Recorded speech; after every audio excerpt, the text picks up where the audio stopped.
Hello बच्चों, इस lecture में हम लोग डिस्कस करेंगे force on a moving charge in a magnetic field. जब किसी चार्ज पार्टिकल को मैग्नेटिक फील्ड के अंदर रखा जाता है, ठीक है, और वह चार्ज पार्टिकल मैग्नेटिक फील्ड के अंदर मोशन करता है, तब उस पर कितना फोर्स काम करता है, कितना बल लगता है, वो हम लोग इस लेक्चर में देखेंगे। हेडिंग है force on a moving charge in a magnetic field. ठीक है, डेफिनेशन क्या कहती है इसकी, डेफिनेशन देख लेते हैं। When a charge particle when a charge particle charge particle Q moves in a magnetic field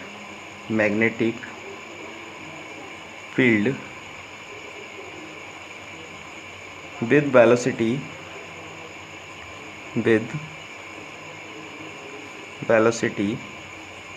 v at an angle theta, then magnetic force is directly proportional to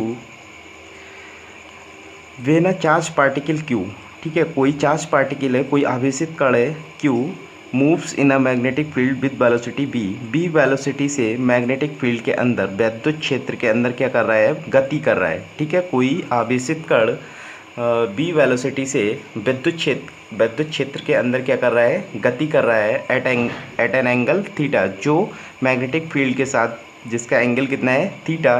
then तब magnetic force, जो उस पर लगने वाला जो magnetic force विद्युत वाला है, वो किसके प्रोपोर्शनल होगा।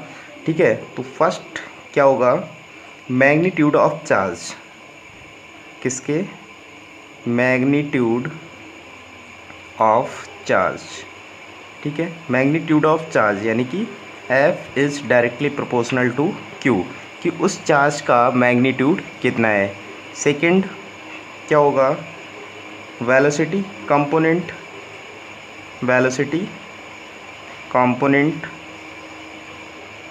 components यानी कि F is directly proportional to B sin theta. And third one, strength of magnetic field F is directly proportional to B। ठीक है, फिगर से समझ लेते हैं इसको। ठीक है, मान लिया कि ये कोई दो मैग्नेट है हमारे पास, ठीक है, जिसका इस मैग्नेट का ये नॉर्थ पोल और इस मैग्नेट का ये क्या है, साउथ पोल। क्लियर। अब कह रहे हैं कि इसके बीच में कोई, ठीक है, आइसोलेटेड चार्ज, ठीक है, सिंगल पॉजिटिव चार्ज या आइसोलेटेड चार्ज कहाँ, इसके बीच में क्या कर रहा है, मैग्नेटिक फील्ड। अब देखिए कि हम लोग जानते हैं कि नॉर्थ पोल से क्या होता है, मैग्नेटिक फील्ड लाइंस निकलती हैं और साउथ पोल पे जाके एंटर कर जाती हैं। तो यहाँ से क्या होंगी, इस डायरेक्शन में इस तरीके से क्या होंगी, मैग्नेटिक फील्ड लाइंस निकलेंगी। तो यहाँ से यहाँ जाने में, तो यहाँ क्या हो गया, यहाँ मैग्नेटिक फील्ड बन रहा है और उसी मैग्नेटिक फील्ड के अंदर ये चार्ज क्या कर रहा है, हलचल कर रहा है।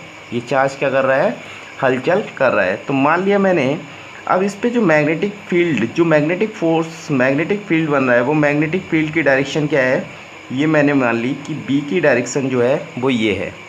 ठीक है, और ये जो गति कर रहा है इस मैग्नेटिक फील्ड के अंदर, उसकी डायरेक्शन ये है, कितनी, बी।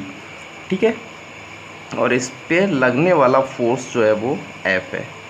ठीक है, इसी को फ्लेमिंग नाम के एक साइंटिस्ट थे, उन्होंने भी समझाया था। जैसे कि पहले ओरेस्टेड साहब आए थे, फिर उसके बाद लेंस साहब आए थे और उसके बाद फ्लेमिंग आए थे। तो फ्लेमिंग ने ही डायरेक्शन के बारे में बताया था। तो इसको हम लेफ्ट हैंड रूल से भी समझ सकते हैं। जैसे कि लेफ्ट हैंड रूल ये होता है। ठीक है, तो इसमें क्या होता है, ये जो थंब होता है ये डायरेक्शन देता है किसकी, लगने वाले फोर्स की। और ये जो इंडेक्स फिंगर होती है ये वाली, ये इंडेक्स फिंगर दिखाती है किसकी, मैग्नेटिक फील्ड की डायरेक्शन को। क्लियर। और ये जो मिडिल फिंगर होती है ये डायरेक्शन दिखाती है वेलोसिटी की। ठीक है। तो ये इस तरीके से हम क्या है इसको लेफ्ट हैंड रूल से भी समझ सकते हैं। ठीक है। तो ये मैग्नेटिक फील्ड की डायरेक्शन हो गई और ये बी वेलोसिटी से चार्ज पार्टिकल क्या कर रहा है, गति कर रहा है। यहाँ पे ये कंपोनेंट लिया है, वैसे ये कंपोनेंट होता है इसका। ठीक है, ये होता है। ठीक है। तो ये क्या है, बी वेलोसिटी से ये चार्ज पार्टिकल क्या कर रहा है, मैग्नेटिक फील्ड के अंदर गति कर रहा है। तब हम देखते हैं कि उस पर लगने वाला जो फोर्स है, उस पर जो फोर्स लग रहा है, ये फोर्स कौन सा है, मैग्नेटिक फोर्स। कौन सा फोर्स लग रहा है, मैग्नेटिक फोर्स। और वो मैग्नेटिक फोर्स कितना होगा, तो F is directly proportional Q, F is directly proportional B sin theta and F is directly proportional B। इसको इक्वेशन नंबर 1, इसको 2 एंड इसको 3 दे दिया। ठीक है। तो यहाँ से हम कहें तो फ्रॉम 1, 2 एंड 3 यहाँ से क्या मिलेगा हमें, F is directly proportional to Q B sin theta into B। यहाँ से क्या हो जाएगा, Q B sin theta into B। या फिर हम इसको प्रोपोर्शनलिटी साइन हटाएंगे, इक्वलिटी साइन लाने के लिए यहाँ पे एक हमें प्रोपोर्शनलिटी कांस्टेंट लगाना पड़ेगा। तो F इज इक्वल टू क्या हो जाएगा, K Q B sin theta into B। या हम इसको लिख सकते हैं F इज इक्वल टू के क्या है, वेयर के इज़ द कांस्टेंट। ठीक है। तो कांस्टेंट है फॉर एयर, ये कहाँ रखा हुआ है, एयर में, तो इसकी वैल्यू कितनी हो जाएगी, 1। तो इसको लिख सकते हैं F is equal to Q B B sine theta. ये हम इसको लिख सकते हैं इन वेक्टर फॉर्म। ये तो ये फार्मूला आ गया हमारे पास किसका, मैग्नेटिक फोर्स कितना होगा, मैग्नेटिक फोर्स जो लगेगा वो Q B B sine theta होगा। या फिर हम कहें तो इन वेक्टर फॉर्म, इन वेक्टर फॉर्म। वेक्टर फॉर्म में इसको कितना लिखते हैं, वेक्टर फॉर्म में लिखेंगे क्या, F is equal to Q bracket V vector into B vector. ठीक है। Cross product V into V। Clear. तो ये आता है मैग्नेटिक फोर्स। जब कोई भी चार्ज पार्टिकल या कोई आइसोलेटेड पार्टिकल मैग्नेटिक फील्ड के अंदर हलचल करता है, तब उस पर लगने वाला मैग्नेटिक फोर्स जो होता है वो क्या होता है, F is equal to Q bracket V vector into V vector. अब हम लोग अगर बात करें कि मैक्सिमम कब होगा, मैग्नेटिक फोर्स जो है, इस पर जो मैग्नेटिक फोर्स लग रहा है वो मैक्सिमम कब होगा, तो यहाँ से हम लोग देखते हैं केस फर्स्ट। ठीक है, केस फर्स्ट। अब केस फर्स्ट क्या होगा, angle theta is equal to कितना, 0। ठीक है। थीटा क्या है, 0।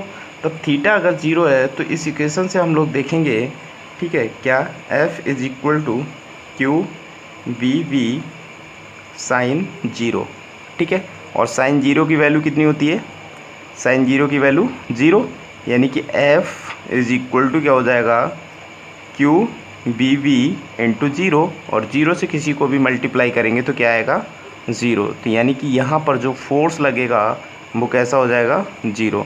किस कंडीशन में, जब इन दोनों की डायरेक्शन जो है, इसकी वेलोसिटी और इसकी मैग्नेटिक फील्ड की जो डायरेक्शन है वो डायरेक्शन कैसी होगी, एक दूसरे के पैरेलल कंडीशन में क्या होगा, फोर्स 0 होगा।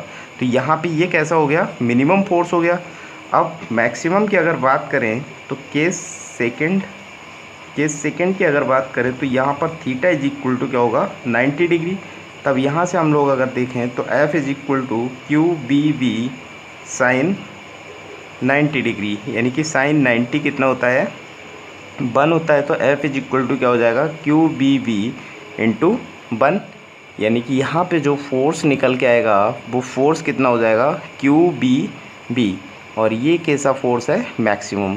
तो मैक्सिमम फोर्स कब लगेगा, जब दोनों के बीच एंगल कैसा होगा, 90 डिग्री। और मिनिमम फोर्स कब होगा, जब दोनों के बीच जो है एंगल कितना होगा, 0 डिग्री, यानी कि दोनों कैसे होंगे, एक दूसरे के पैरेलल होंगे। ठीक है। तो ये क्या है, मैग्नेटिक फोर्स। क्लियर।